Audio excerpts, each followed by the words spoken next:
stakes in this election couldn't be higher. November 5th will be the most important day in the history of our country.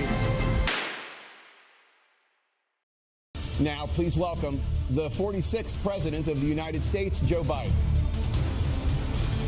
Folks, how are you? Great to be here. Thank you. And please welcome the 45th President of the United States, Donald Trump. Gentlemen, thanks so much for being here. Let's begin the debate. I come from Scranton, Pennsylvania. I come of a household where the kitchen table, if the things weren't able to be met during the month, it was a problem. If the $15 for no senior has to pay more than $200 for any drug, all the drugs they can include beginning next year. Well, look, the greatest economy in the world, he's the only one who thinks that, I think. I don't know anybody else who thinks he had the greatest economy in the world. And, you know, what I'm going to do is fix the tax system. For example, we have 1,000 trillionaires in America. I mean, billionaires in America, and either one of those numbers. They'd raise $500 million, billion dollars, I should say, continue to strengthen our health care system, making sure that we're able to make every single solitary person eligible for what I've been able to do with the with the COVID, with dealing with everything we have to do with, look, if we finally beat Medicare. Thank you, President Biden. President Trump? Well, he's right. He did beat Medicare. He beat it to death. The fact is that the vast majority of constitutional scholars supported Roe when it was decided. Look, there's so many young women who have been, including a young woman who just was murdered, and he went to the funeral. The idea that she was murdered by an immigrant coming in, they talk about that. But here's the deal. There's a lot of young women who are being raped by their in-laws, by their spouses, brothers and sisters, it's just ridiculous, and they can do nothing about it. And they try to arrest them when they cross state lines. Thank you. Do you support any legal limits on how late a woman should be able to terminate a pregnancy? I supported Roe v. Wade, which had 3 trimesters. First time is between the woman and the doctor. Second time is between the doctor and an extreme situation. The third time is between the doctor, between the woman and the state. So he's willing to, as we say, rip the baby out of the womb in the 9th month and kill the baby. Nobody wants that to happen, Democrat or Republican. Nobody wants it to happen. You're lying. That is simply not true. When he was president, he was separating babies from their mothers, putting them in cages, making sure the families were separated. That's not the right way to go. What I've done since I've changed the law, what's happened? I've changed it in a way that now you're in a situation where there are 40% fewer people coming across the border illegally. It's better than when he left office.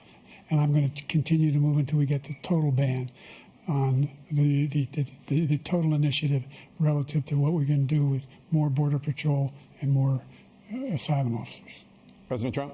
I really don't know what he said at the end of that sentence. I don't think he knows what he said either. Look.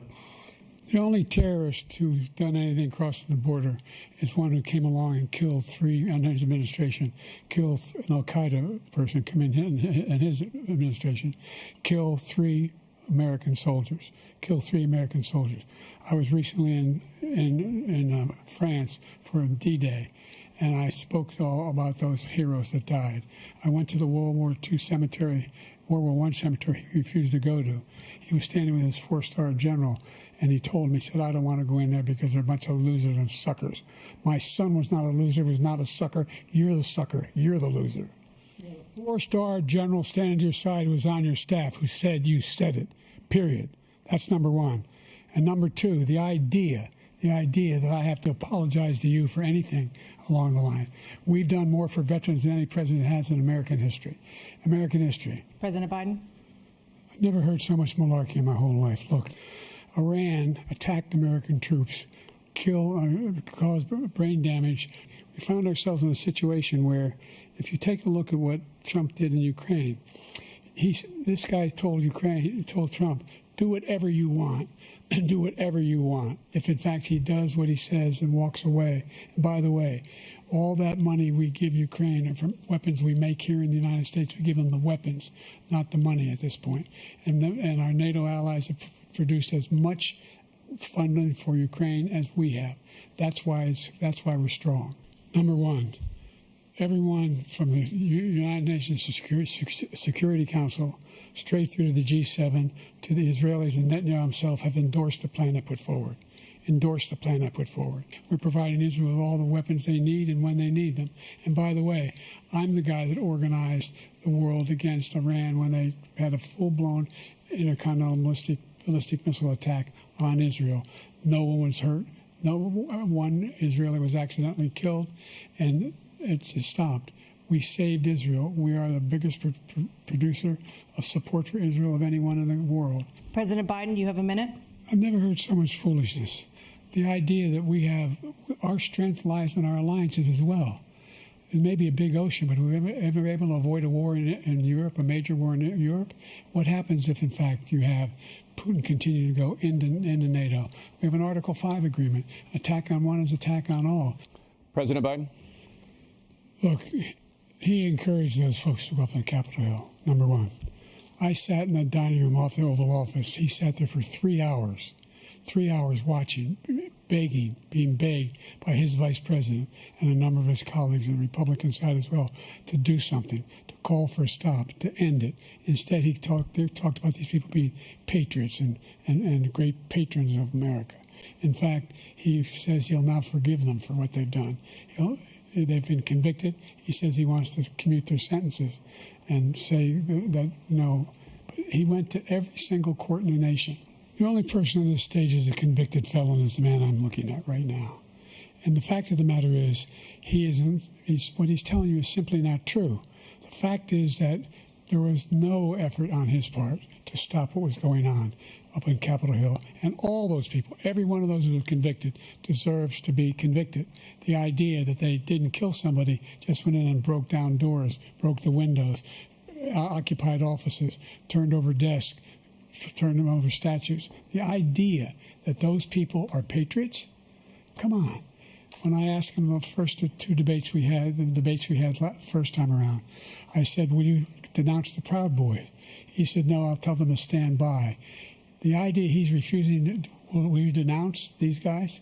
Will you denounce the people we're talking about now? Will you denounce the people who attacked that Capitol? What are you going to do? The idea that you have a right to seek retribution against any American just because you're president is wrong.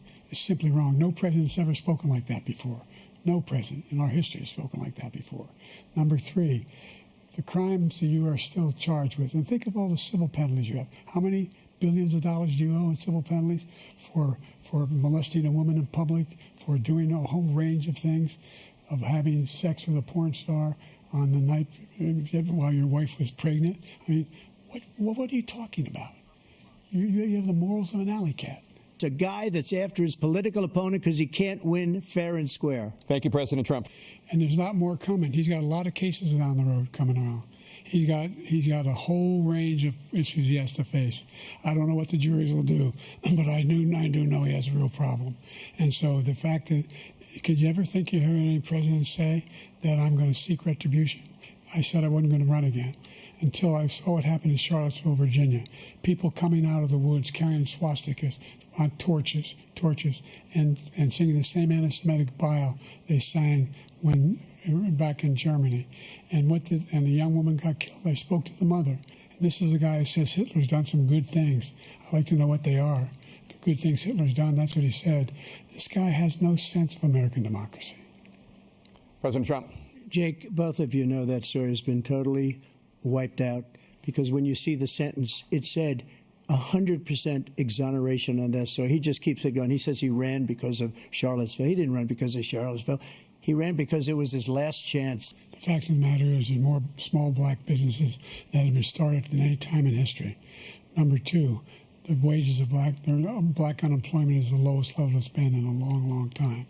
Number three, we're providing housing for black Americans and dealing with the segregation that exists among these corporations that collude to keep people out of their houses.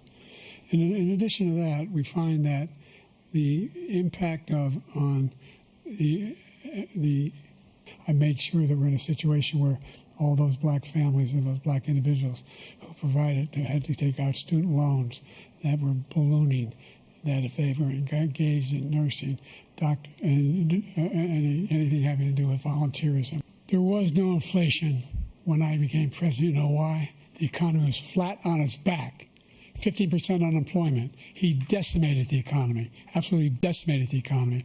That's why there was no inflation at the time. There were no jobs. We provided thousands of millions of jobs for individuals. You find ourselves in a position where the idea that we're not doing anything, we put more police on the street than any administration has. He wants to cut the cops. We're providing for equity and making sure people have a shot to make it. There's a lot going on. He caused it by his tremendous malfeasance in the way he handled the pandemic. Thank you. I don't know where the hell he's been. The idea that anything he said is true. I've passed the most extensive climate change legislation in history, because they don't have the kind of contributors that they have to build these laboratories and the like. Any black student is capable in college of doing any white student can do. They just don't have the money. But now they'll be able to get those jobs in high tech. We're in a situation where the idea that he is claiming to have done something that had the cleanest water, he pulled out of the Paris Climate Accord. I immediately joined it, because if we reach 1.5 degrees Celsius at any one point, there's no way back. The only existential threat to humanity is climate change. And by the way, with regard to prescription drugs, one company agreed that they would reduce the price to $35, which I was calling for, one, voluntarily. I made sure every company in the world, every pharmaceutical company, cannot have to pay. Thank you. And by the way, so every day, millions of Americans. The idea that they're going to, I'm proposing that everybody, the millionaires pay 1%. So no one I would not raise the cost of Social Security for anybody under $400,000. After that, I began to make the wealthy begin to pay their fair share by increasing from 1% beyond to be able to guarantee the program for life. So you still have 82 seconds left. He just doesn't know what he's talking about. Thank you, President Biden. The idea that we're going to be in a situation where all these millions and millions, the way he talks about it, illegal aliens are coming into the country and taking away our jobs. The idea that we're talking about worse presidents, I wasn't joking. Look it up or go online. 159 or 58, don't hold me the exact number, presidential historians, they've had meetings and they voted who's the worst president in American history, best to worst. They said he was the worst in all of American history. That's a fact. The idea that he is doing anything to deal with child care, he did virtually nothing to child care. We should significantly increase the availability of women and men or single parents to be able to go back to work, and we should encourage businesses to have. Thank you, President Biden. The worst president in history by far, and everybody knows it. President Biden? Look, the fact of the matter is that he's dead wrong about, he's increased the tariff, he will increase. You have not, in fact, made any contact, any progress with China. Fentanyl and the byproducts of fentanyl went down for a while. And I wanted to make sure we use the machinery that can detect fentanyl, these big machines that roll over everything that comes across the border. And it costs a lot of money. That was part of this deal we put together, this bipartisan deal. More fentanyl machines, more be able to detect drugs, more numbers of agents, more numbers of all the people at the border. We need those machines. We need those machines. That's what we have to do. We need those machines. President Biden, you would be 86 at the end of your second term.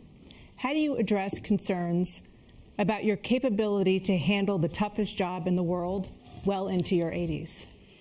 Well, first of all, I spent half my career being criticized being the youngest person in politics. I was the second youngest person ever elected to the United States Senate, and now I'm the oldest. More investment in America, over billions of dollars in private investment in enterprises that we are growing. By the way, we brought an awful lot of people. Well, the whole idea of computer chips. We used to have 40% of the market. So I went to South Korea. I convinced Samsung to invest billions of dollars here in the United States. And guess what? Those fabs, they call for all our problems and all our opportunities. We're the most progressive country in the world in getting things done. We're the strongest country in the world. We're a country in the world who keeps our word, and everybody trusts us. All of our allies and those who he coddles up to, from Kim Jong-un, he sends love letters to, and Putin, etc. They don't want to screw around with us. You can see he is 6'5" and only 223 pounds, or 235 pounds. Well, you said 6'4", 200. Well, anyway, that's it. Anyway, just take a look at what he says he is, and take a look at what he is. And but by the way, I told you before, I'm happy to play golf with you if you carry your own bag. Think you can do it? Never. But I have, how many? I've seen you swing. I know you swing. Okay, let's not act like children. President Trump, we're going to 21 turn Let's not act like children. You to are a child. specific. His policies are so bad. His military policies are insane. They're insane. These are wars that will never end with him.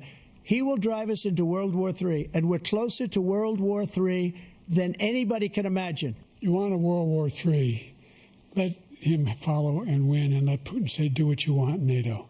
Just do what you want. There's a thing called Article 5. An attack on one is an attack on all. The idea, I can't think of a single major leader in the world who wouldn't trade places with the job I've done and what they've done.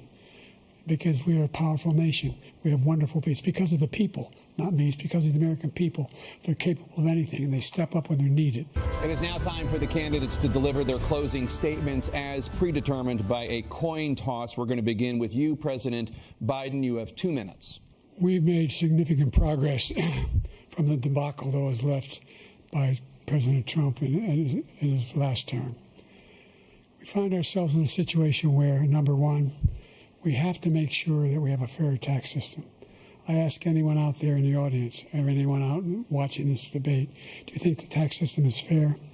The fact is that I said nobody even making under $400,000 had a single penny increase in their taxes, and will not. And if I'm reelected, that'll be the case again. But this guy has increased your taxes because of the deficit, number one. He's increased inflation because of the debacle he left after the way he handled the pandemic. And he finds himself in a position where he now wants to tax you more by putting a 10% tariff on everything that comes into the United States of America. What I did, for example, he wants to get rid of the ability of Medicare